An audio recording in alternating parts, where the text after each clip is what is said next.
Baik, selanjutnya contoh tulisan yang kedua adalah tulisan eksposisi. Mungkin bukan hal asing lagi bagi mahasiswaku sekalian bahwa eksposisi itu adalah bentuk tulisan yang berusaha untuk menerangkan, menguraikan, dan menganalisis suatu pokok pikiran yang dapat memperluas pengetahuan atau pandangan seseorang.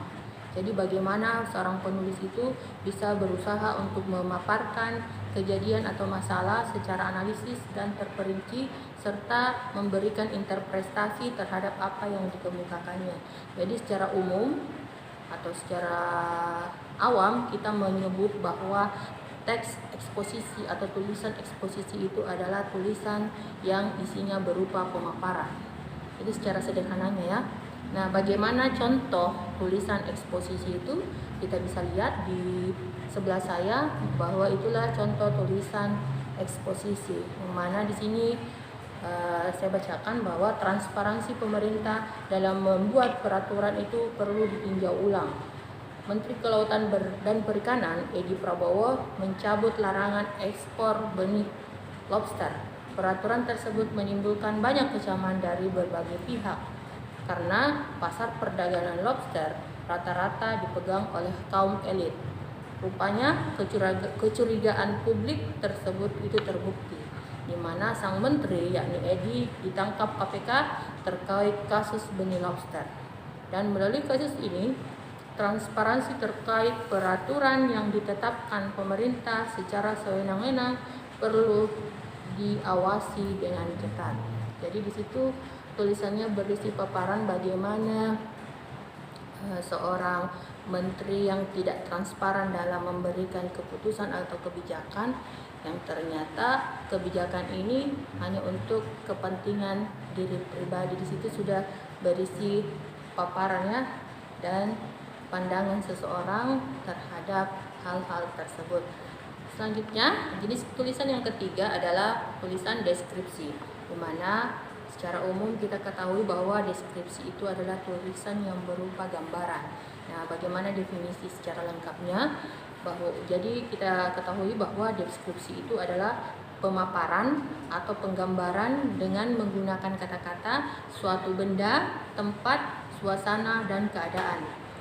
Seorang penulis deskripsi melalui tulisannya mengharapkan pembaca dapat melihat apa yang dilihatnya, mendengarkan apa yang didengarnya, dan merasakan apa yang dirasakannya, serta bisa memberikan kesimpulan yang sama dengan apa yang disimpulkan oleh si penulis.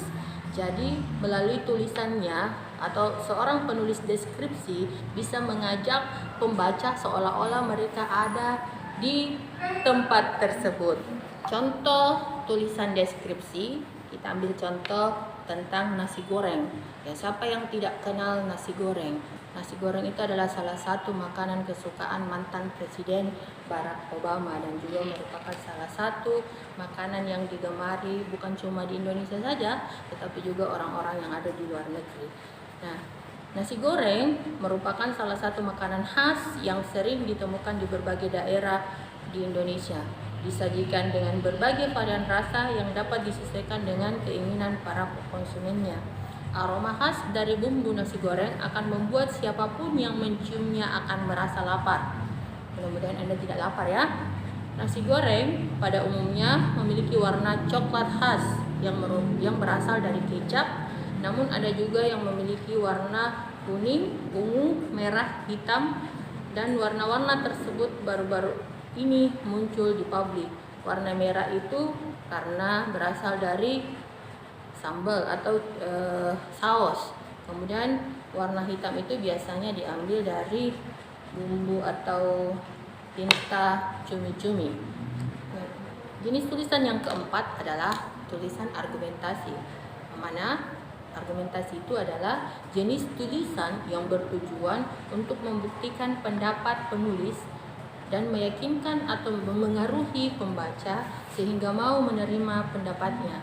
Jadi argumentasi itu berusaha meyakinkan pembaca, dan cara meyakinkan pembaca itu berupa data, bukti, serta hasil penalaran penulis tersebut.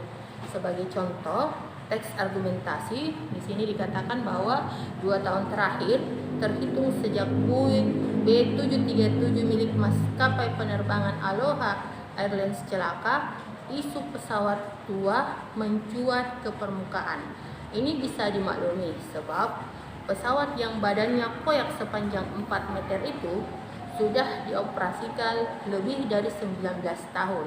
Oleh karena itu, cukup beralasan jika orang menjadi cemas terbang dengan pesawat yang berusia tua. Di Indonesia yang mengejutkan, lebih dari 60% pesawat yang beroperasi itu adalah pesawat tua. Amankah? Kalau memang aman, lalu bagaimana cara merawatnya dan berapa biaya yang dihabiskan sehingga pesawat tersebut tetap aman untuk dinaiki? Untuk meningkatkan perekonomian negara, maksud saya, kita harus meningkatkan pembangunan dalam bidang industri. Kenyataannya membuktikan bahwa negara-negara yang lebih dulu maju dapat menjadi negara maju bukan hanya bertumpu pada pertanian, melainkan pada industri. Amerika Serikat, Jerman, Korea, dan Jepang adalah contoh negara maju karena sektor industri di negara tersebut berkembang pesat. Jenis tulisan yang kelima adalah tulisan persuasi.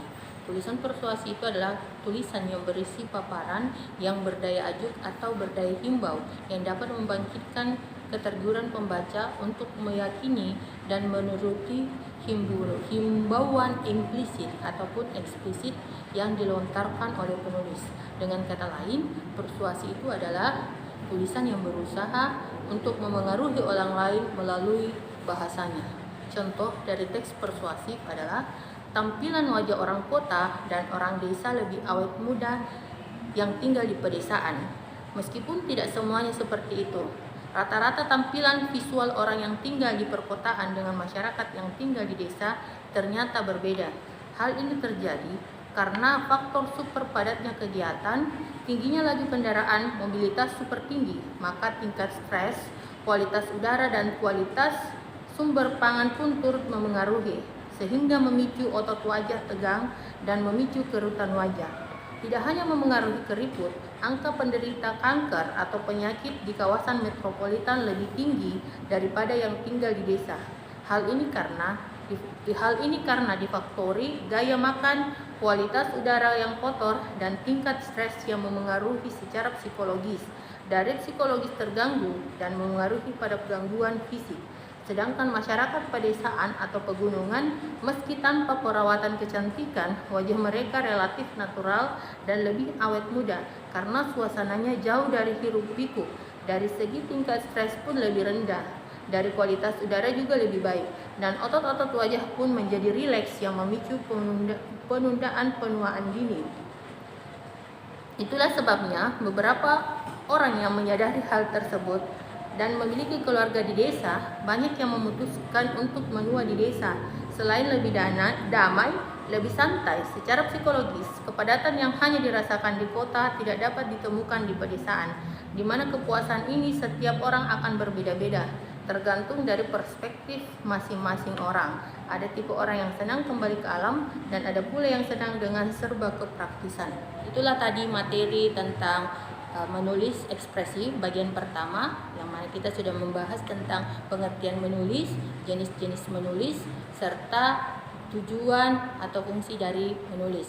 Mudah-mudahan mahasiswaku sekalian bisa memahami dan bisa menerapkan tujuan, definisi, serta jenis-jenis menulis untuk kegiatan menulis lanjut kita pada pertemuan-pertemuan berikutnya. Cukup. Dan sekian dari saya, sampai bertemu di pertemuan berikutnya. Assalamualaikum warahmatullahi wabarakatuh.